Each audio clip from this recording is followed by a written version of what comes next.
All right, checkity check. Let's see if we are live. Looks like we are.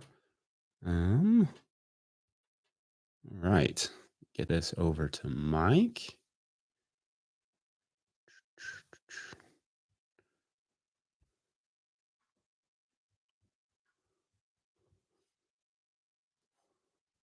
All right, got a couple people rolling in now. Good.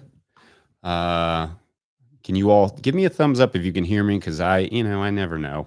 I never know. It's always a little bit of a crapshoot on this side. Oh, and make sure as you come in too to hit that little thumbs up button. That gives authority. I don't know, whatever you'd say to the wider audience. Let me see. I've got Mike over here. Looking good and sounding good. Thanks, Mike.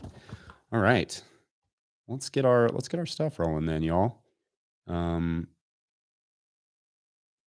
Probably could use my keyboard instead of using the actual computer. All right. Well, I'll let you all trickle in, but we'll just do our regular intro stuff, yeah?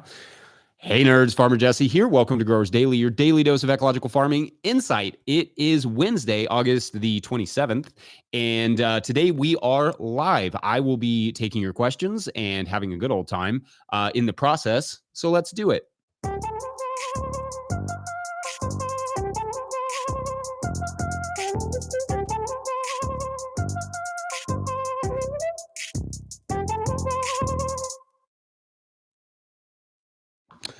All right. So Mike will be helping out here on his end. He's going to be texting me the questions that you all ask. I will give anyone who's in here or everybody that comes in a few minutes to get your questions to Mike. Any questions you have, gardening, farm related, whatever, soccer. I love to talk soccer. So whatever you all want to ask, this would be the day to do it. I'm going to do one of these like every month. I think I did one last month, although I can't guarantee. I can't confirm at this moment if it was in August or September, but it was roughly a month ago. So we'll do one of these every few weeks. And yeah, we'll make sure to get, that way we can knock out a bunch of questions because I want to make sure to cover as much as we can. And while you all get your questions in, I'm going to do a little ad read right here at the top. We know it's peak season. You're busy, but the messages you send now are what drive renewals later. That's why Farmhand is offering free instant access to their farmer-built newsletter builder. No demos, no setup fees. Just drop your logo, upload your list, and start sending farm-branded emails that boost sales, engage members, and save you hours each week. Got free access today? Get free access today at farmhand.partners/no-till. That's farmhand.partners/no-till. One other thing before we kind of dive into any questions you all have, which again, you can just address those to Mike in the comments and he will send them over to me and I will go through as many as I can over the next hour-ish. Anyway, I will be at the CFSA conference. That's not there's one that's CFSA that I think is like Caskets Funerals Service Association or something. It's not that one, although I probably could own that conference. But this one is actually the Carolina Farm Stewardship Association, which I think is right, down in South Carolina. So I'm going to have Mike throw that into the chat and into the show notes. So that if you all want to come and hang out there, we will do that. We'll be there. I think that's in November. It's like coming right up. So that will be super fun. I love South Carolina. It's a great state. We always enjoy when we go down there. We were down in Myrtle Beach not that long ago, kind of in the off season, and it was actually a lot of fun. Anyway, I'll get Mike to put that link in the show notes if he has not already. Would love to see you all there. Yeah,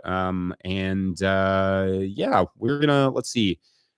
We are, make sure, as like I said, if you have any questions, to get those into Mike and he will get them over to me. I'm right now it's like the most beautiful day out. It's been that way. The only trouble is that I like the beautiful days. I could use more of them, but I could also use the occasional rainy day. It wouldn't hurt. Just like 1, 2 rainy morning, be perfect. Cause it is getting quite crispy outside. Our climate, when it gets crispy, we have so much plant matter that it just absorbs all that and it suddenly just turns to like dust, crispy, grass. So I remember, maybe I probably told this story before, but I was in North Dakota not that long ago, and they were like, they were like, oh, you should really come back in September. Like it's beautiful here. You get to, it's very lush and green and it's starting to, the fall colors are going to start coming. And I was like, I mean, I wouldn't visit Kentucky in September. October, amazing. September, dry, brown, not super exciting. It is everything is like senesced. Every grass is going to seed. It's a fun time. I love it here. The weather can be really nice. The temperature can be really nice, but I always suspect too that all that hurricane behavior down in the Atlantic often pulls a lot of the moisture out of the air and pulls some of that cold air down. So, I mean, I don't know that I haven't actually looked that up. That's just what I've always assumed. But that always coincides with this time of year where it just gets dry and cool, but dry. And then we'll have I think next week we got another 90-degree spell. So we'll see. This coolness may not stick around, but it is still August/September. So still kind of very well in the summertime. Make sure again to get your questions in to Mike. It looks like we have our first one from Snow Crust Tracer. No, wait, hold on. Snow Crust Racer. I just kind of portmanteaued those a little too hard there. So they ask, how would you plan out a new garden? Do you hand draw, or is there an app you would recommend? This is a good question. I'm a fan of like hand drawing because I just don't like taking my time to learn an app I'm only going to use one time, right? So for me, I'd rather hand draw it out, and I like spreadsheets. So like I may hand draw it out or even get a drone photo of the area and then just kind of like draw over top of that on the computer using like, I don't know, whatever, I think there's like whatever's on Apple, the photo app thing, the editor. So you can use like all the lines and stuff, and we'll do that for ours. So basically, like if I was planning it out for the first time, I would probably get some sort of map or just draw it out. And then I do that by hand. And then I number like the beds and the plots. And then I put those on a spreadsheet. So as I'm going, like I'll draw it out a little bit. And, I'm not that artistic. So it's really just like, stick figures and stick trees. But then I will, I will go through my spreadsheet and write each of the beds and each of the spaces for, like whatever I'm planning to plant that year. And you could get really into it. Like a lot of one of my favorite things is just like some of the permaculture design stuff. Like those guys like go for it. And I always think those look really cool, but we never really went to that level. We kind of just map it out as best we can. And we think about like where we're going to put hedges and that sort of stuff. Also it changes. Like I've talked about this before, but as we got growing on our current plot, we realized that like certain things that we'd originally anticipated about the soil weren't a reality once we got growing. Like we think there was some drainage that was headed into like old drainage that was headed into one of our one of our plots. It just stays really, really wet. And so yeah, that was kind of like surprise. We have to treat that a little differently. So it's fun to make those. I would maybe, like start with like a kind of rough draft, right? And then, work from there and edit it, amend it as you need kind of every year. We're still doing that, honestly. Like now we've planted a bunch of our older plots to more perennial trees. So those plots are going to look a little bit different as time goes on. But yeah, I mean, there are apps. For me, like, I don't know if I'm not going to use it regularly, for me, I don't know. I don't always see the value in that. I'd rather just figure out my own method, but some people love that stuff. So, and they can be very helpful. Definitely not a something that, everybody is going to not love. Lots of people love that stuff. So anyway, great question. Hillby Time. I almost read it as Hillbilly Time, but either of those work. Hillby Time writes, do you worry about rodents in your compost? And if so, what steps do you take to keep them out? Worry about them? Not really. A little bit, maybe. Steps to keep them out. Like we've seen rats around. I got I've talked about this before where I'd rather nature handle, the animals and stuff. And as much as my, Charlie, our cat, is really good about, mice and moles and voles and that sort of stuff, rats, she's kind of like, nah, it's not my bag of tea. So, with that, we've used there's like these little electric, I think I've talked about these before. These like a little electric traps that you basically put a battery in. Those are pretty effective, for just like, kind of slowing the population down a little bit. Keeping them out, that's tough. Like rats are smart. So really it's about prevention. I mean, I know that composters will use like commercial composters like Arizona Worm Farm. They used like a Jack Russell, like a rat terrier, something like that. Just to keep them out of their vermicompost, because that can be a problem where, like, if you're doing large scale vermicomposting, that's like a rat paradise. And so yeah, that would be my recommendation if you're interested in getting one of those dogs. Like if it's a very serious issue, then you can deal with it that way, or otherwise, like you can try and keep the populations in check, and also try and encourage predatory birds. It's not always that simple though. Like this isn't a rat, but we used to have these. I don't know if I've told this story before, but like we had these domestic bunnies that somebody had just let go, and they just lived like on the street around here. And it was so perplexing because they lived like forever, and we couldn't figure out why the bunnies were not being killed by anything. Like these are fat, giant domestic bunnies, and nothing wanted them. Not dogs, not hawks, nothing. And I think it was just we were all so perplexed at how they were living that nobody wanted to bother them. So anyway, yeah, that's kind of the bulk on that one. Thank you. And all right, so Crop Culture Farm writes, what should I plant in this bed I just prepped? Crop Plan says either arugula or Atlas carrot. Let me know, y'all. Both are getting seeded today. Depending on where you are, Atlas carrot is a longer season carrot. So you could still, in our climate, you could still pull off a longer season carrot, but probably just barely like that. Atlas is a really awesome carrot. For people that don't know, it's a Parisian market carrot. So it's the little round ones. They're not long. They're really, really small and just like circular, and they are delicious. Some of the best flavored carrots we've ever grown, and a lot of our chefs have a big love for those. Like they call them like Thumbelina carrots or something like that. So you can grow them pretty small, and you can grow them really densely. So you can get a huge yield off Atlas. It's a great crop. But if you want like full size, big storage size, Atlas, then it's going to be a little bit more complicated. It just takes more time. And also deer go bananas for carrots in the fall because it's one of the few things that's like bright green, fresh. So just those are some things to be aware of. If you don't have a lot of season left, arugula. Like if you're further north than us, you're going to have to go with the arugula. I'm afraid unless you're doing it in a tunnel, you're probably not going to get those, Atlas to a good size really by the time it really, really cools down at this point. Would be if you're much further north or much colder than we are. Or if you're in the southern hemisphere, it would be probably the time to plant those Atlas, because that's what we usually did, was do it in. We would usually plant those in like March 15th is like our first go in the field day for carrots, and so we would do those around March 15th. And then in the fall, we usually tried to plant them before, like middle August, to guarantee like the best size. And then you get those really, really nice sweet carrots. Let's see. Good question though. Thank you.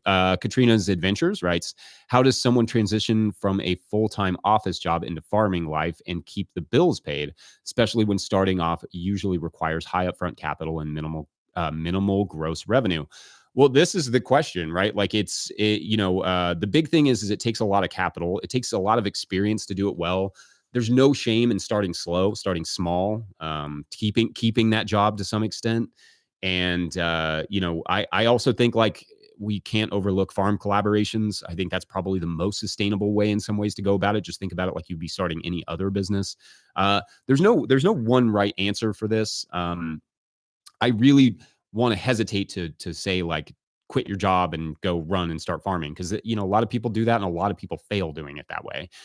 Do it pragmatically. Like if you don't have the land or anything right now, like that's a great place to be in, like starting the process now, thinking about doing your business planning, thinking about what a potential partnership would look like, thinking about like your market research, thinking about all that stuff, business plan, growth, strategic growth plan, all those things, like really dialing it in and figuring out what your farm would look like, where you'd want it to be. I think everybody always starts with land. And for me, that's probably step 6 or 7 on the list at tops. Like now, having done this for a long time, I recognize that, like, because once you start with land, it starts gobbling up your capital immediately. And if you don't know what you're doing and don't have a good plan, like it's just gonna drain you.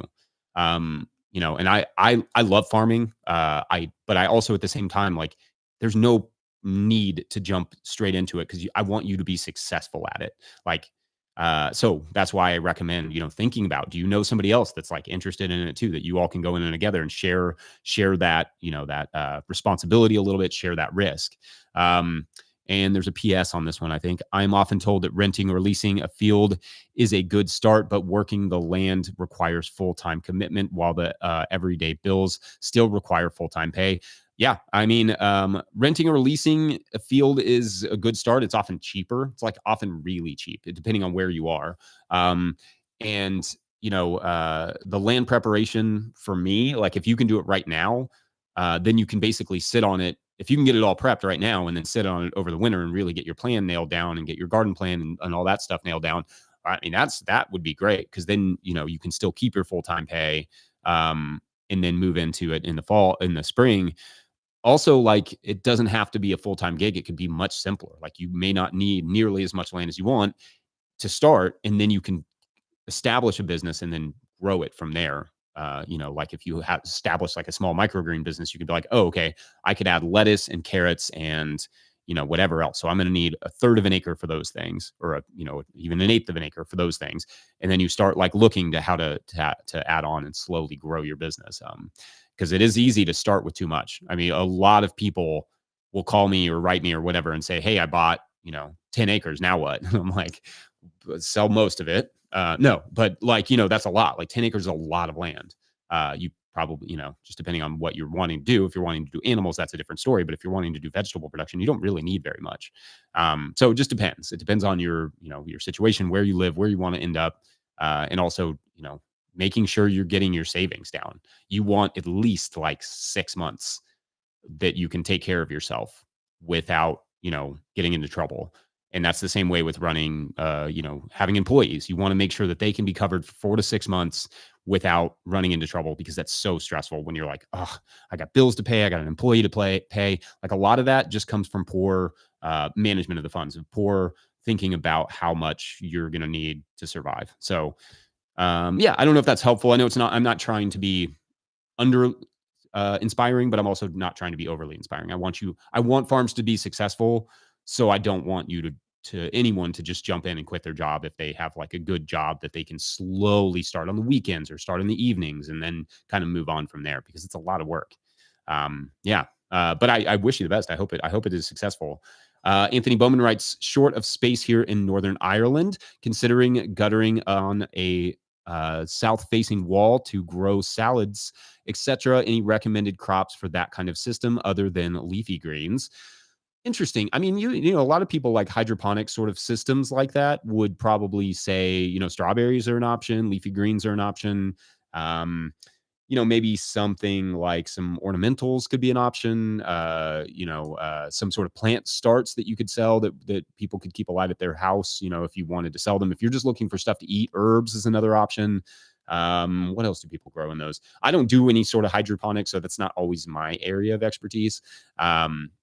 Not that I necessarily have an issue with it. Like if it's the space you have, that's awesome. Like just, yeah, grow some food. Sure. If it's, in a situation like that, I may, and you said it was south facing. So yeah, I mean, you got the sunlight. So maybe you could get away with some bigger crops if you kind of like snuck in some soil there and you had a system for, potatoes and that sort of thing out of bags or out of, like bigger containers. You can do a pretty good amount of potatoes there. Yeah, I mean, you got potential. I always think there's more growing space than people realize. Like I said, you don't need 10 acres. Like you can do a lot in a backyard and in shade. If you have, like I always point out, mushrooms. Mushrooms are great because they are something that you could fill in underneath your porch if you wanted to. Like your back maybe wouldn't thank me for saying that, but you could put them basically anywhere. Hold on, I'm going to take a drink of water that I filled way too full. That was smart. Actually, it was ice and now it's water. So, didn't anticipate that one. All right. So let's see. I hope that's helpful, Anthony. William Curry, what's up? Has written, have you made any progress on your dream of cherries in Kentucky? I planted some. No, I haven't. But I did plant some sour cherry trees because that's a good native cherry here, and I'm hopeful for that. I love sour cherries. They make great pies and jams and that sort of stuff. We down in when we were in Bug Tussle, we had this uh, these neighbors that had these sour cherry trees that were super prolific, and birds love them, which is great. Except for they don't share as much. But man, the stuff that you could make from those sour cherries was just unreal. So probably not so much in the area of like Bing cherries or anything like that, but the sour cherries will definitely. I'm inching closer. Carl writes, I've been struggling to get my compost piles hot. Does the fact that I have the pile under a tree matter for like blocking water or sunlight, stopping it from getting it hot? No, I mean, the reality with getting it hot is probably just a lack of nitrogen. You really like one of the things that can happen, maybe water. I mean, if it's not moist at all, that could be a problem. Like you definitely want to keep it moist, moist enough where you can squeeze a little water out of it, but not where it's like mush. And what often happens for us, at least, like when we're having trouble with a pile, the reality is that we've been piling it for like 2 months, and it's just like it's slowly decomposed to the point that there's just not enough raw nitrogen in there to get it going. So like what we would do in that case is if we have like a kind of a loose bin collecting pile, we would like mow a bunch of grass into our little, like we have a little bag, a little like mower collector, like a little one, like a electric one. And we'll mow the pathways or whatever, and then we'll dump that into the middle of the pile, and we'll kind of mix it all together. And then we'll get it really, really good and wet. And then we'll cover it with a tarp, and that usually kickstarts it. So it could be moisture, it's probably nitrogen, or it could be, there's other factors, but in your case, it sounds like it's probably not the light or the water necessarily. Hope that was helpful, Carl. Barely a Farm asks, accidentally created excellent ground nesting bumblebee 12 to 15 habitat in a corner of compost pile. Leave them alone or turn the pile and let them rebuild elsewhere. I mean, they will rebuild. I would do it. If you're going to do it, I would do it now, to not just like let them get too nestled in there before the winter and then you need it in the middle of the winter or something. Yeah, I mean, maybe just go ahead and rip the Band-Aid off there a little bit. Yeah, that's a bummer. There was a situation the other day where I was prepping a bed for lettuce, and I saw some like large ground hornets in there, and I know those things are nasty, but they're also like beneficials. So like I was like, I don't want to do this to them. I also don't want to get stung, but I had to like prep over top of it, and it was fine. I mean, I'm sure they figured it out, and we'll just make another hole where I buried them. But yeah, that was kind of, sometimes that happens. Like bees, native bees and stuff, they actually really like bare soil. So which is kind of a weird conundrum, right? Like, but the little patches of bare soil is often where you find them. And so, yeah, I mean, you try and be as gentle as you can, but that's a good sign that you have them, right? So hopefully they will continue on, and if you could, if it's possible to not disturb them, you could try that. But unfortunately, they're kind of going to be there. Let's see. Carl Hostetler writes, establishing a new garden and trying to figure out if I should just tarp the plot and till in the spring, or till now and plant a cover crop. Would the wet winter cause the soil to be compacted again? Okay, so there's no one right way to do this, but if you're going to use a tarp, I would use it after tilling. And the reason I say that is because if you use the tarp over the winter, you're going to kill all the weeds and weed seeds on the top, but then you're going to till and bring basically a whole new flush up. So if you're going to till it, I would do it now. I would add a bunch of compost to, go ahead and get it as like, secured as possible, make that for one-time tillage worth it. Right. And work in all that good soil organic matter so that it's nice and healthy in the spring. Tarp over top of that if you want, and then plant it in the spring, or you work all that in, plant your cover crop, and then let the cover crop do the work over the winter. My preference is usually plants, but I don't know what your spring plan is. So if you need it super early, Like if you want potatoes or something, maybe you could tarp those 2 beds or how many ever beds, and then leave the others in cover crop, and then come back to it in the spring and move that tarp over, or whatever you need to do. Yeah, I mean, there's options there. Like I always say, there's no one right way to do it. And let's see, Tim Shive writes, no-till farming is the opposite of permaculture. True or false? I mean, I think I think most permaculturalists would say that, no-till is part of permaculture. I would think, like, not tilling the soil, not overly working it, trying to keep as many plant roots in the ground. I think all those things are, pretty shared. Yeah, I don't see any reason why they would be opposite. I think, the way that we look at it is more, I don't know, it's more of a production style. Like permaculture, I think of as more of a ecological restoration, not so much about like the economic side of it, but it's not necessarily like there's a lot of crossover there. So I don't necessarily think that would be, true or false. Let's see. And I think I have a question from Patreon member coming up relatively soon, asking me more about permaculture. So we'll talk a little bit about that. And then Michelle Van Ziel. Sorry, Michelle. I hope I pronounced it even vaguely correct. Part of the fun of my job is getting people's names wrong. I do it a lot. Zone 5, I really never succession plant and should. Do you have a suggestion? It depends. Like if you mean succession planting in terms of like, I want lettuce all year, right? Then you should definitely do it. Like succession planting is just part of gardening. Planting is just part of gardening, really. You're always sort of succession planting.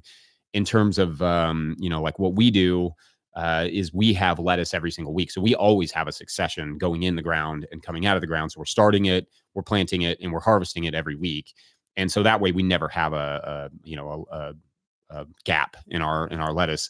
And I'm assuming that's what you meant by succession, unless you mean like interplanting and that sort of stuff, which is kind of a different thing. Like if you want to have lettuce and then you want that lettuce to take the space while you're growing your tomatoes, that's more of like an interplanting thing or like a relay cropping thing, which is a little bit different. But yeah, I mean, really it's just about knowing how much you can eat and how much you can handle or how much you want to sell. I think succession planting is a good goal for most people, especially as they're beginning in gardening, just because it teaches you to think more on a calendar basis with your garden and not like a, plan it and forget it sort of basis. Like a lot of people just put everything in at once and they're like, good, we're done. We'll weed it a couple times and we'll harvest. But if you're thinking in successions, you're like, all right, this bed is going to get this crop, this crop, this crop. And then once those are done, then it's going to get this crop, this crop, and this crop. And then you're just kind of like, keeping the garden going all summer. So it's not plant it, forget it, get a bunch of weeds, harvest what you can, and then try it again next year. That's what often happens.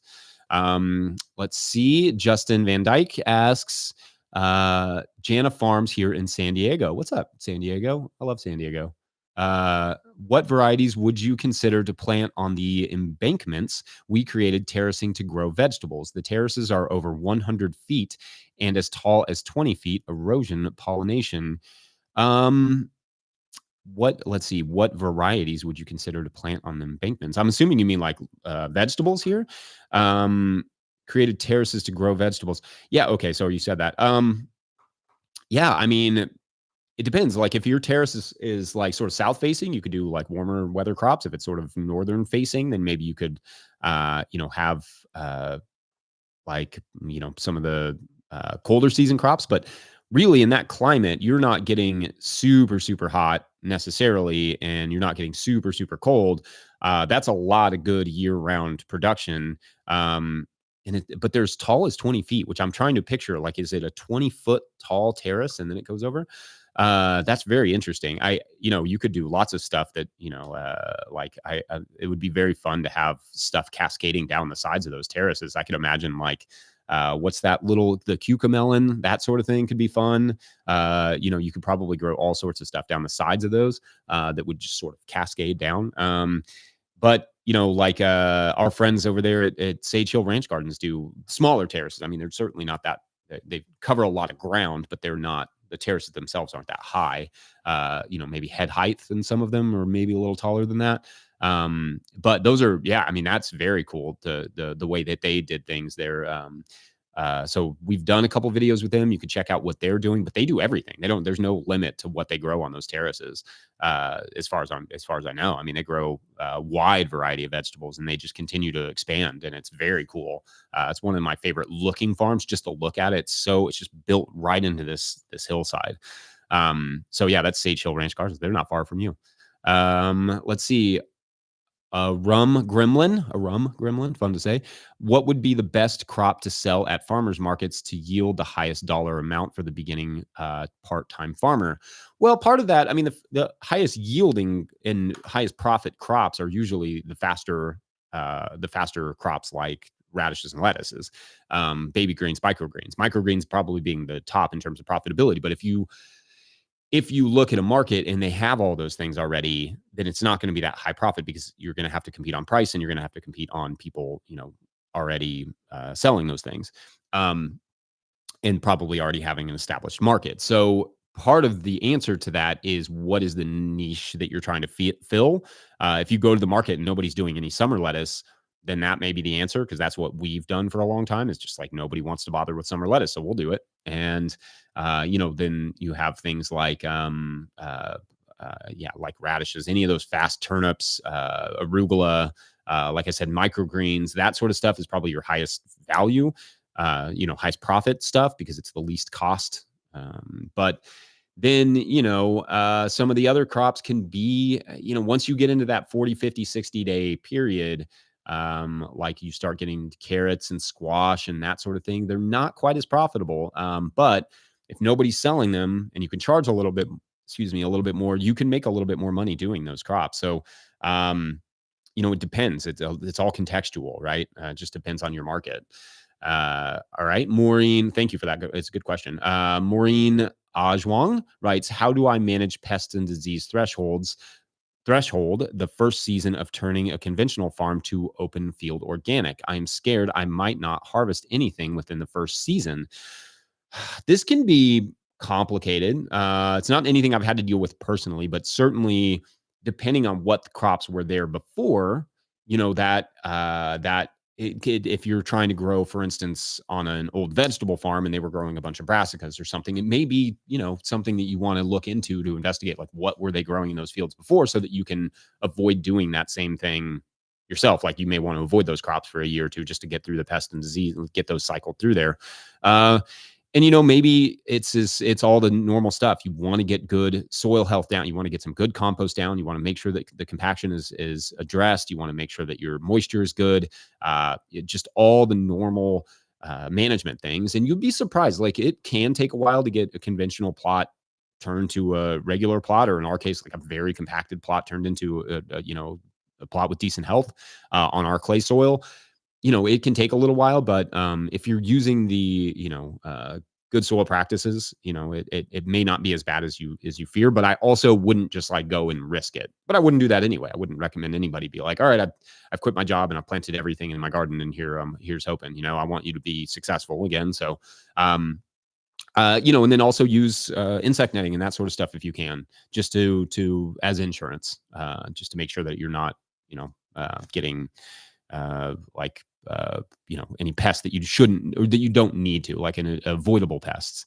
I mean, it's a tough situation, but I think it's cool that we're thinking about converting conventional lands to organic lands. It's awesome. Good luck on that. Green Mandan. That's fun to say. What's the best winter greens for South Kentucky? Oh, best winter greens for Southern Kentucky. We've grown Claytonia. I'm assuming you mean out in the field. Chickweed. You'll find that chickweed's super excited about the winter. We've grown Claytonia, Minutina, and this was when we were in Southern Kentucky. There are some kales and collards that will go pretty far into the winter if if they're dry. If it's not. So if you keep them covered right out in the field. Let's see, what other greens? Kale, we always grow kale all year in the tunnel, and you could do it pretty far into the winter. Same with lettuces. You can grow pretty much year round as long as you're covering and uncovering every day in the tunnel. And arugula, spinach. I don't know how I missed that one. That was probably the most obvious. Spinach is a really good one because you can grow it right out in the field. A lot of times I'll plant my first spinach round right around Christmas. and then that'll be done and like that'll be ready to go in March. So I'll just sow it directly in the field and cover it, and then in March it's like ready to go. And it will bolt relatively fast, but you get a good first cutting before anybody else has it, and it's just like ready to roll. So yeah, I don't know. Hopefully that's helpful. Andrew writes, "Hi Jesse, really appreciate the knowledge you continue to share. Thanks. I wanted to ask what agronomic practices you employ to help your crops deal with high rainfall environment season." Well, I've got a swear jar that helps. The otherwise, our biggest issue I think is like with us, there's no easy way to have any amount of even mulched surface because we're on somewhat of a hillside and deal with the water. Like it just comes from absolutely everywhere. And we, mulching, certainly any sort of carbonaceous mulches help. Like that definitely mitigates that. So that would be like hay and straw and that sort of stuff. We don't have access to good straw here where we are. We haven't found any good like organic straw, but hay, we have a guy that doesn't spray, so we'll get hay from him sometimes. And that's only for certain crops in certain areas though. So we can't do that for like carrots or areas that we want to plant carrots because we're putting a bunch of weed seed down. So yeah, I mean, just really, really thinking about how the land lays and making sure that it can drain. Those are all things you kind of have to do in the beginning when you're setting up gardens. And I've tried a bunch of different stuff to do it in situ.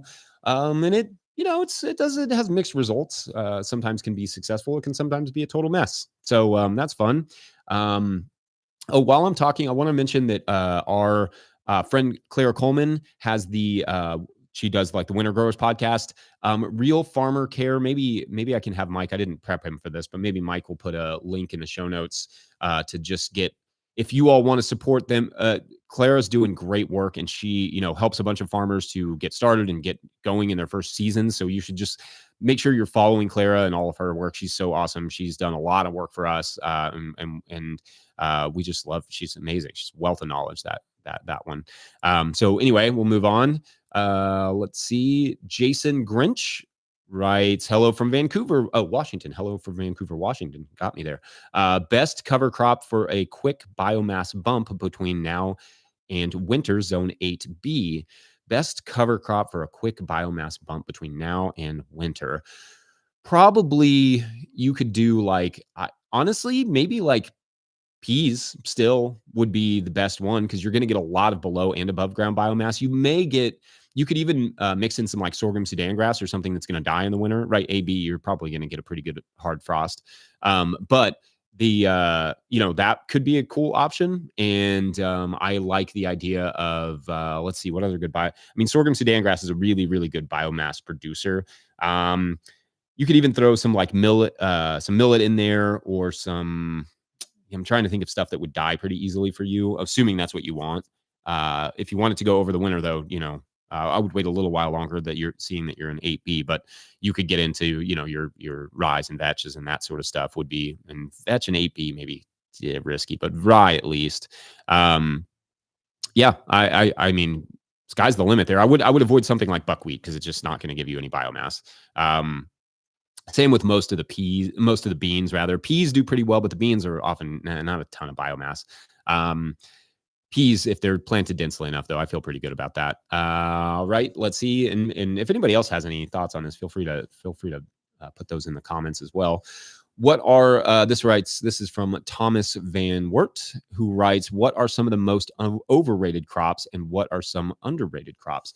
I guess it depends on what the rating is. If you're talking about like flavor or something, or if you're talking about production, I think those would be two different conversations. I think here's my hot take. I think the sun gold is a little overrated because it splits so incredibly easy. Simultaneously, flavor wise, it's great. So is the Carmen. Like the Carmen is an amazing pepper. That one is underrated. I feel like everybody who's ever grown Carmens and tasted Carmens probably loves them, but I always feel like they're still underrated somehow. The stocky red roaster is pretty good, but I also feel like that's a pepper that's like maybe a little like gets a little bit too much attention. Great flavor, good producer, but it's a little harder for me to sell. Like because it's a little thinner. It's like people can envision what they're going to do with something like the Carmen just by the size of it.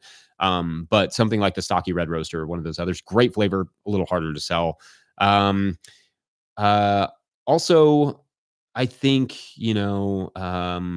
Underrated crops. I always think I always think okra, honestly. I think who was I talking to about this? Ray Tyler from Rose Creek. We had a back and forth once about how much we love okra, and it's a kind of underrated market crop. It's not super productive, like it's not going to be super profitable, but it doesn't take a lot of pods. Like you can sell those at a decent price because not a lot of people grow okra.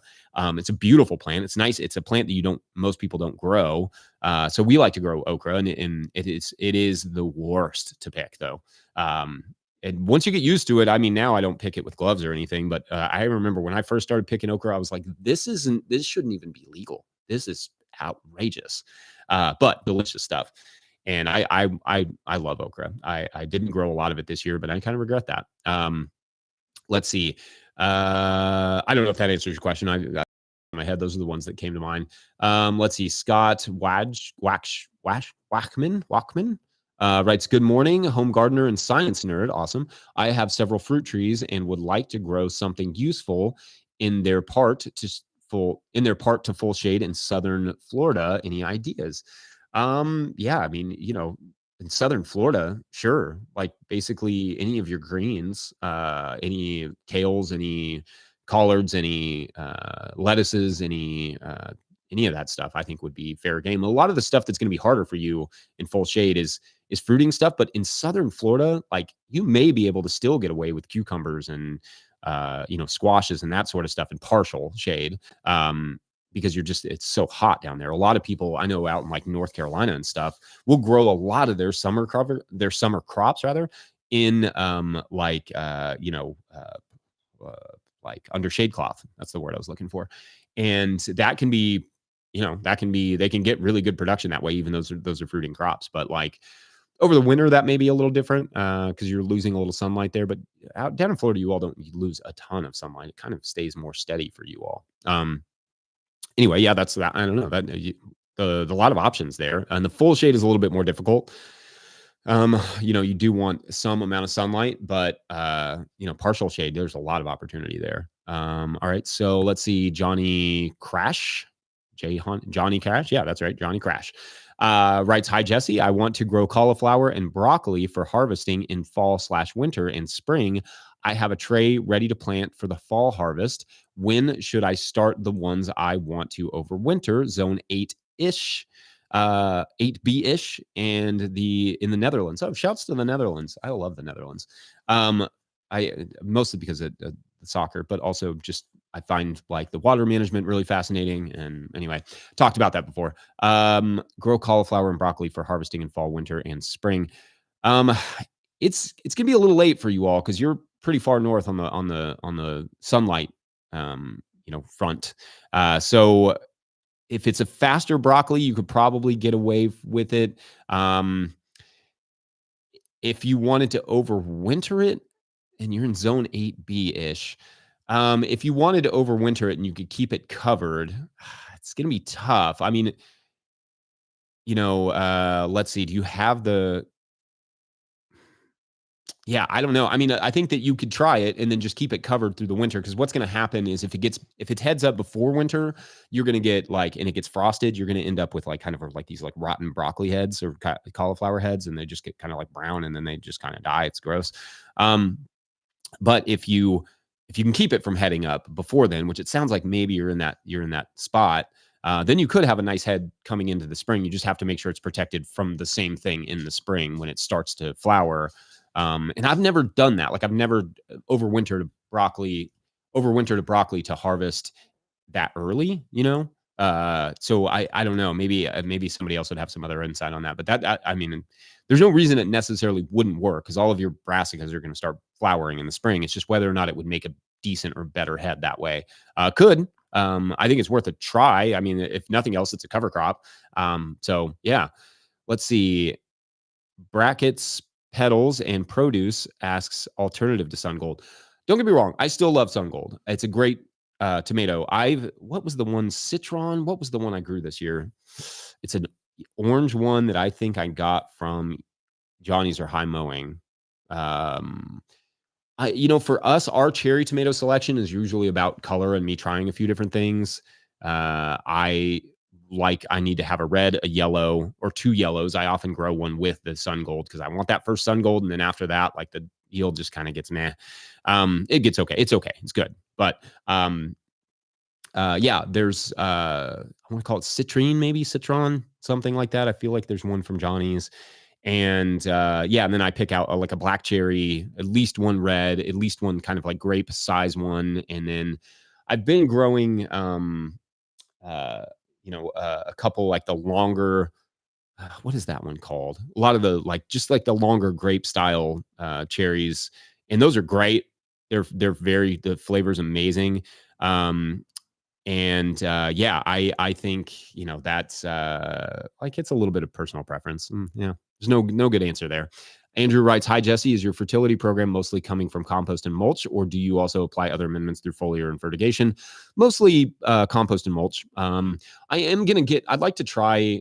I feel like I'm not having enough compost. Like I just cannot make enough of my own. I'm gonna buy some more compost, and I'm also gonna start using a little bit of alfalfa meal again. I think next year, just to kind of because I just don't feel like I get enough of the compost that I want, and I also just want to mix things up a little bit and try some different stuff.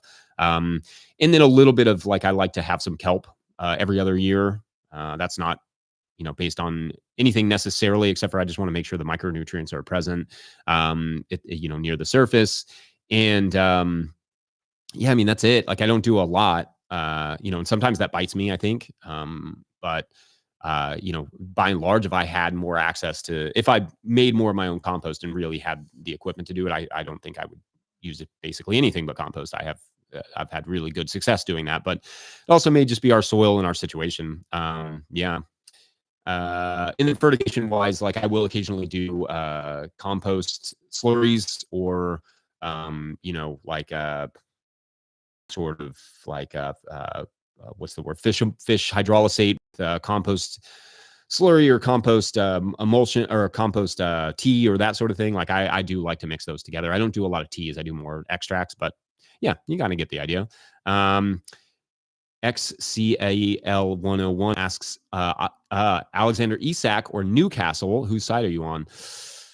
I don't know. I'm kind of siding with Newcastle a little bit on this one. I got to be honest with you. I feel a little bad for them. I don't know. I mean, but Isak's going to not go to Brighton, so I don't really care.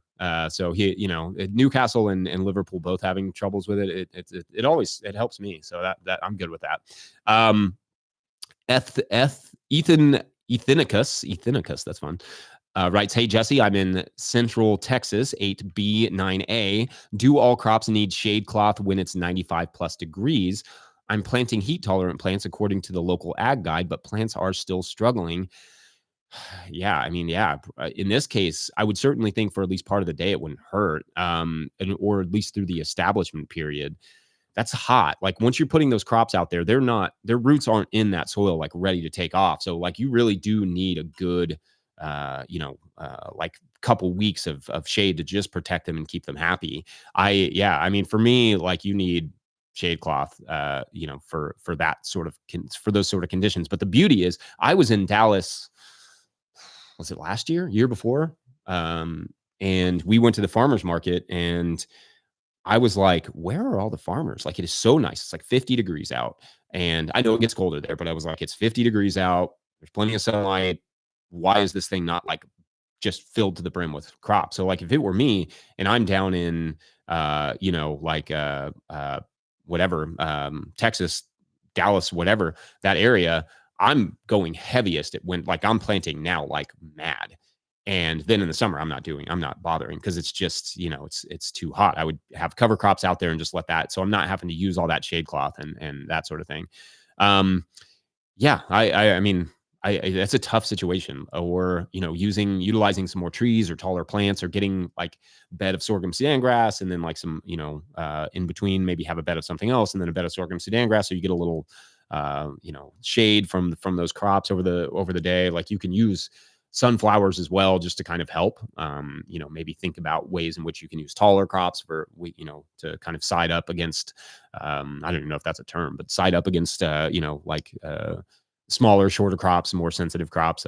But yeah, that's a tough situation because the type of heat and sunlight you all get is pretty brutal. We're hot. We're to the point in this year where I was just like, what are we doing? This is bananas. I should just grow all fall, winter, and spring, and then just like take the summer and go to the beach, and but like that's not always possible. And it's not, our market is not quite as robust in the winter, but yeah, that's it's tough. All right. Let's see. I got about 10 more minutes. I'm going to try and knock some of these out. Delights of the Earth writes, hello from Wisconsin, and go Albion. Yeah, let's go. Keep up the great work, Jesse and Mike. Our sweet corn keeps falling. Do we need better windbreaks, or is there an issue with the roots in the soil? It's probably a little bit of both, but honestly, like tall sweet corn is just like a sitting duck for heavy winds in the middle of the summer. Stronger roots would help, and maybe getting some, like rubbing those seeds before you plant them with like compost, or, you can buy like, microbial mixes. You could talk to somebody like John Kempf, the Advancing Eco Agriculture may be able to help you out, just get those stronger root systems going.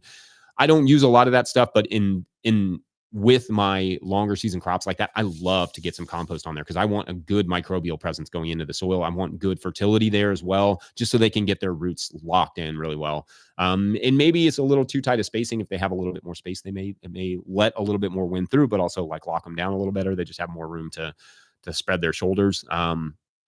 And I don't know, I've not like looked specifically at that, but that's like kind of been what's helped us. And we've had years where, our corn gets knocked down and then kind of pops back up. So, but some years, like if you get, I saw, this is down in Arizona, where they had the haboob. Is that what it's called? Where they had the wild wind, dust storms this week. Those, I think they came through with like 70-mile-per-hour winds and stuff. And if you had corn in a situation like that, there's only so much soil health is going to do in that scenario. Wind breaks, sure. If you're in like a very windy scenario, that could be helpful. But yeah, go Albion. Daisy Ides writes, have you tried growing spoon tomatoes? I have not. I don't even actually know what that is, a spoon tomato. Somebody enlighten me in the comments, and Michael send it to me. And maybe I have, and I don't know. Maybe I know it by a different name, but that sounds good. Lamb's Quarters Farms, a farming channel, writes, who would be your dream guest to nerd out with on the show? This is a good question. People have asked me this before, and I'm always like, I think I've had them, right? Like, I think I've interviewed a lot of the people that I've wanted to interview. I guess it would be honestly less about farming. It would probably be like, I'm really fascinated with writers and their processes. So or interviewers too. Like I remember some of my favorite podcasts to listen to are always people like Terry Gross, like just talking about, or even just hearing about their processes for putting their podcasts and stuff together. I don't know. I'm not really like I don't know. I don't have big ambitions to get stars on or anything like that. But honestly, that's just my personality. Is I like look at I like people's processes, and I probably like my stars are not necessarily what everybody else's are. So I try and I feel like I do that every time I pretty much have somebody on. Like having John D. Liu on was super cool to me. Having an ecologist of that level. And I've interviewed so many people over the years that I just, really appreciate and adore their work. And even somebody like Helen Attow, like that was a really cool interview. And to me, I'm like that was, this was years ago. She wrote the Ecological Farm book. Somewhere I have it back here. Yeah. She wrote this book. She's awesome. And that to me is like, getting to talk to a living legend, and just like she's done such great work. And or even Pam Dowling, those are like my legends, I guess. There's my hair. So Kitty, I'm gonna see if I can get my cat to come over here. Nope, she is not interested. Yep, never mind. Sorry, y'all. I'm gonna try and have her do a cat meow. Not gonna happen. Let's see. Got a few more questions, and then I've got about 6 more minutes before I gotta go. Gotta go harvest some basil as I do on Wednesdays.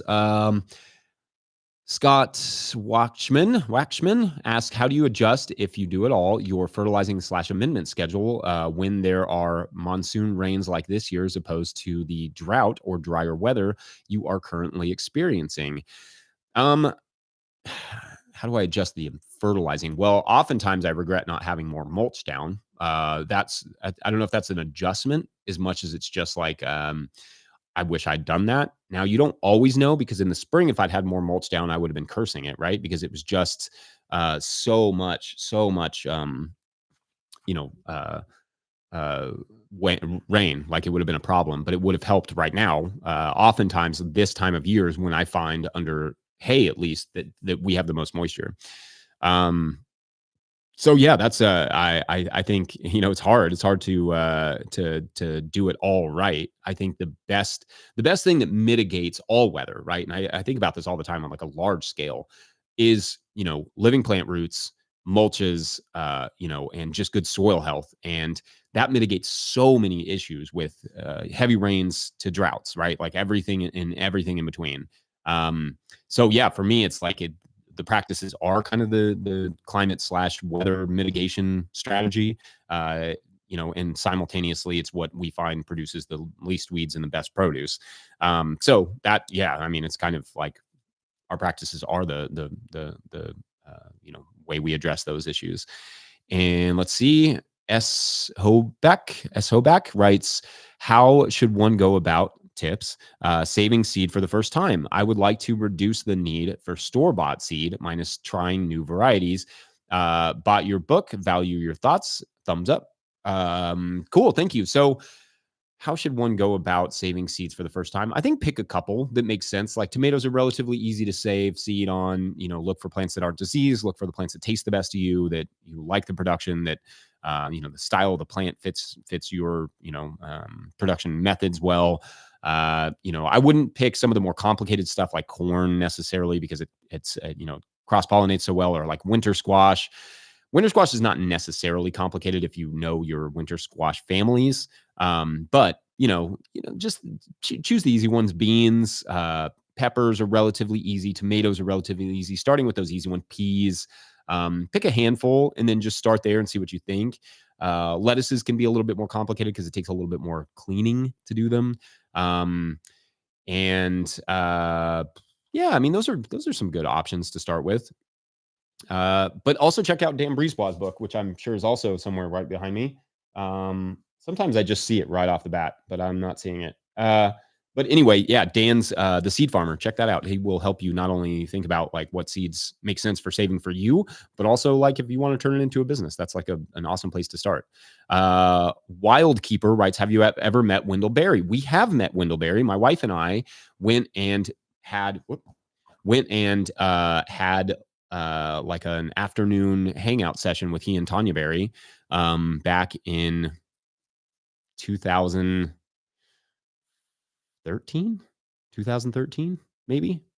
We just wrote him a letter back when he was doing these like Sunday things where he would sit down with people. And I don't know if he maybe still does that. I don't know. But we wrote him a letter and just like said, hey, we have some questions about like how to survive as farmers. And he invited us one Sunday afternoon to spend like an hour or so there up in Port Royal. Which one is the one that's the non-fantasy one? Port Royal. One of those is his fantasy version of his city, of his town, up there in Henry County. And yeah, we got to sit down with him, and the thing that like and I don't remember a lot of the details. I think we wrote a blog post about it for roughdraftfarmstead.com a long time ago, but like I don't remember a lot of the details. I just remember being blown away with how he talks exactly like he writes. Like his sentence structure, the way it comes out of his brain is exactly like the way it comes out of his mouth is exactly what it looks like on the page, and vice versa. Like it's wild.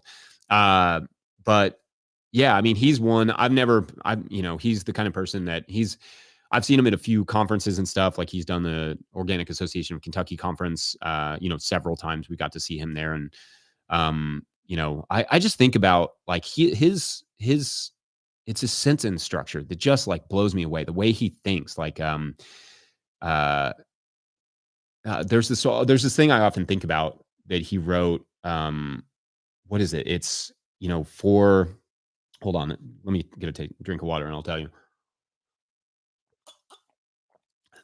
There are not enough rich and powerful people to consume the whole world. For that, the rich and powerful need the help of countless ordinary people. And it's just like these simple concepts that he boils down to these really, really evocative sentences that I've always really admired about his work. I know he's said some controversial stuff in the past occasionally, but like he's just been like he's been really a great figure in Kentucky for helping with agriculture. And Yeah, and find him to be and I actually the other thing about that story is that Tanya Berry is awesome. She was amazing. She was just like underrated, does not get enough attention, the best. So yeah, that was a really fun time. And we were really lucky to get to do that. So all right, I will take this last question from William Curry, and then we'll pop out of here, and we'll catch you all tomorrow for the live, or for the non-live, for the normal. William Curry writes, can you recommend a biodynamic wine? I want to see what the hype is. Let's see. A lot of wines that you wouldn't expect are biodynamic. I would write to, or I would just go to I don't even know. Like I stopped drinking over a year ago. So there are probably some that have popped up since then. There are people out. Oh gosh, there's so many. What is his name? I would go to a wine store and just ask the clerk and see like what's good, what's really because Micklin's Minkling out of Austria is one that pops to mind. They're a really interesting winemaker. They're right there on like the Hungarian border. That's a fun one. I remember we got to visit. I went to Austria. I've been to a few wine trips, and that was one. And we got to go visit those wineries and that winemaker.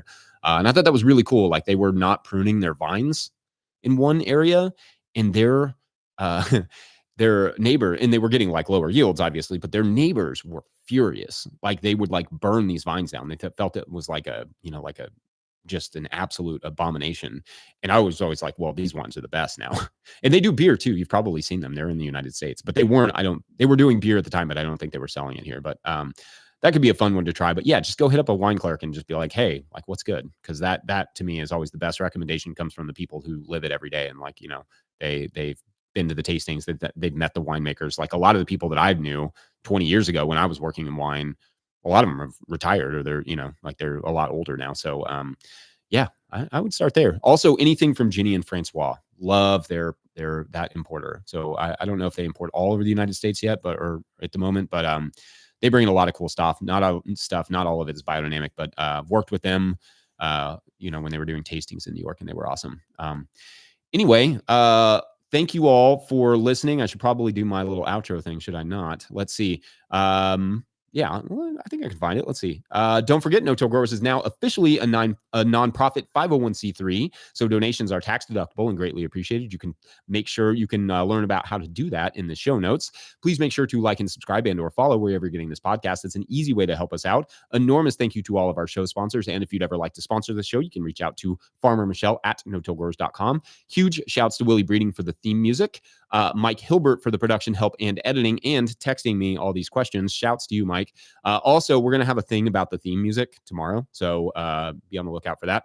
Also, shouts to Epidemic Sound for the background music that you can't hear, but you will hear it tomorrow. Pick up a hat like this, or like you can see, we got the new beanies. We got the Soil Nerd beanie. You can find that at no-tillgrowers.com, or the No Till Growers beanie, the hat, the corduroy. Buying those, that helps us to just keep doing this stuff and keeping this information free and open to the public, which is like our goal. And then big thank you to everyone over at patreon.com /no-till-growers, where at a certain level, or if you bump up from one level to another, you usually get a shout on the show, but we'll do those tomorrow. So thank you all for listening and or watching, and for coming and hanging out with us. We'll see you tomorrow. Bye.